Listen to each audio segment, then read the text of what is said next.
Hi, I'm Kingsley of the Networking Institute. And in a previous post on LinkedIn, we talked about a particular problem with COVID. It was the hidden cost of COVID. And the hidden cost is that our networks have shrunk. We've tended to hunker down with sort of friends and family and a few business connections. We've not connected very much with strangers. And as a result, our networks have withered. We've tended to spend time with our inner concentric ring of our network, whereas in fact opportunities really happen on the outer ring of our networks. And so there's been less sort of randomness and serendipity and kind of chance, and frankly business development has slowed.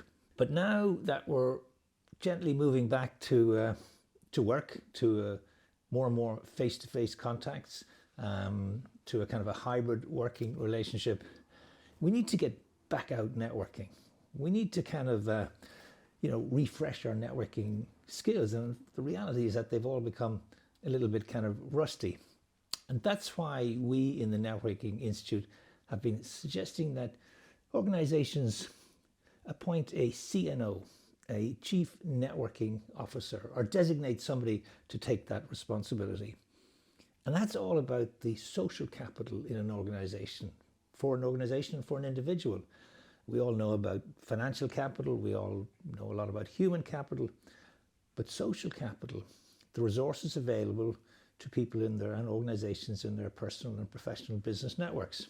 It's not something within you, it's between you and other people. So this idea of appointing somebody in the organization whose responsibility is to put networking front and center of the organization, to create a kind of a culture, an image, a reputation, to make the organization a sort of a well known, for make it the house style, if you like, of the organization.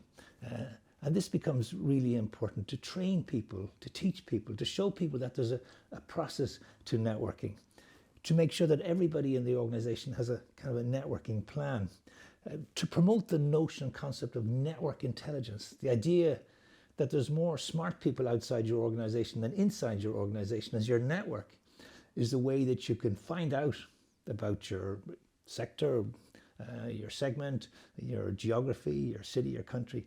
It's through the network that will bring you that sort of information. And of course, there's two types of information in the world. There's formal information, and we can Google it and we can read reports. And there's informal information, which is advice and suggestions and nudges and tips and winks and gossip. That comes from your network. And the whole idea of creating a culture of referrals.